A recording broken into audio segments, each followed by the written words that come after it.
Modded.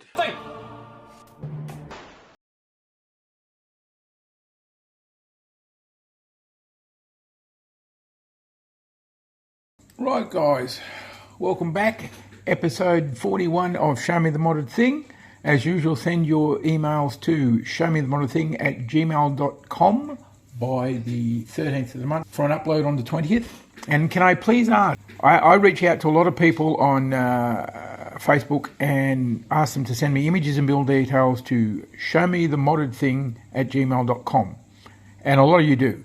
Some of you still just reply to the message on my phone, which is okay as long as I remember, but I usually don't remember, so your stuff doesn't get posted. So please, please, please send it to showmethemoddedthing@gmail.com.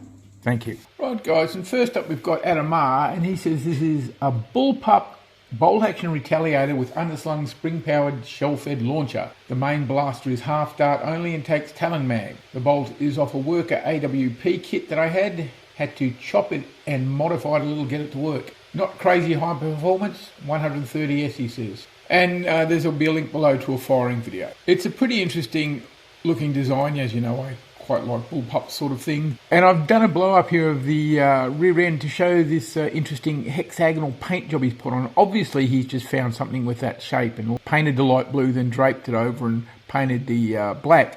But it works so well. It's a very simple, easy way of doing camouflage or patterns or whatever you want. There are so many things out there in everyday life you can get to do this sort of thing. One of my favourites is the matte, rubberized sticky mat that you put under your actual floor mats on poly floor so they don't slip. That actually makes a great template to spray carbon fibre. You spray black, then you put that over and you spray like a metallic grey, and you get a really interesting carbon fibre, and there's lots of different patterns to the mat, so give it a shot. But this is very nice. I really like this. A bullpup bolt action. Sort of looks like a super sophisticated, what do you call it, sniper rifle. Moving on, we have, now, this blaster you're not going to see in the stores because it was made by a fellow called Inco Malori. I believe I pronounced that right. I believe he's from the Philippines. This is a blaster he cast himself from carbon fibre. There will be a link below to take you to the movie what these shots were taken from. I am absolutely astounded he went to this much trouble to make his own blaster.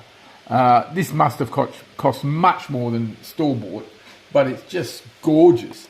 Love the yellow colour scheme, very safe, especially in Philippines in these days. And he's made it really interesting way it breaks down, pulls apart. Yeah, definitely have a look at it. This guy's going places where, as far as blasters, designing and building blasters is concerned, he could get a lot of work. Okay, next up we've got Oscar J, and he's got he calls it the Miltech Bull Shark. Worker motor kit, rewired for a 1.4 LiPo, locks removed, hand-painted camo, trigger integrated laser, that's very nice, I like that. Underbarrel grenade launcher, and custom Bull Shark muzzle brake. That's very interesting. I'll definitely put a close-up of the muzzle brake in the movie. Yeah, love the paint job too. It's very similar to what, the shape-wise anyway, very similar to what I'm planning to do on the Beauty. But nicely done. Again, he does some very nice work and very clean and neat and tidy. And always with an orange tip for safety. Okie dokie. Next up, what can I say except Papa Bludgeon's back again. He's got the Tammy by Zero Blade. This is a 3D printed kit that turns an X-Shot Micro into a mag-fed slide prime blaster. I told you he was mad. I tried to screw on a large grip, but it was too loose. So luckily, I had leftover micro shells that I could reuse, so I dipped a new 3D printed grip in hot water and pushed the grip into the micro into it. It turned out pretty good. Okay, fair enough. That's one way of doing it. Could have used Plastimate. That's a plastic that you dip in hot water and you can remold it. And if you don't get it right, you can dip it in hot water again and remold it again. But anyway, he said, then I added some cosmetic elements to turn it into a bolt pistol from Warhammer 40k. Okay, looking forward to the paint job on that one, Papa. Very cute little toy. And I do believe they even have really tiny little bolter pistols. I'm not sure what they call. micro bolters, I don't know. But he just is always pushing the envelope and just trying for something different. Yeah, that line between madness, insanity and genius, it doesn't exist with Papa Bludgeon. Well done, mate. And I love the length of the magazine, bigger than the blaster itself. Okie dokie. Next up, we have one from Urban Blasters. And I'm told by Urban Blasters this is a Talon Magwell conversion, stock internals.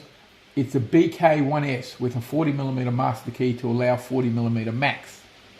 A friend imported a skin for me from Singapore, and I 3D printed the Talon conversion and the extra Picatinny rails. Added dual optics and added a AR style T-pull to unjam. Okie dokie, and there's a link down below to his Instagram. Okay, if somebody can tell me what a BK1S is, I'm assuming that's the base blaster. But the thing looks really, really good. Painted up right, that'd fit into any, not even science fiction movie, but any action movie these days. Looks so real. But, you know, he's done the safety thing with the orange and everything, but looks gorgeous. I'll put a few close-ups in.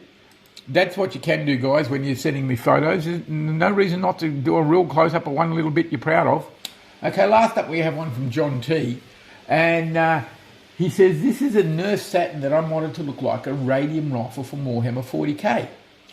Now, that first sentence was an eye-opener to me because I didn't think they had anything that looked like that in 40k.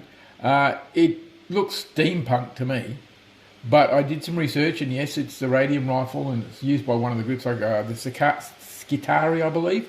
And this is a pretty good approximation. Okay, it's not perfect, but, you know, limited by what you can do.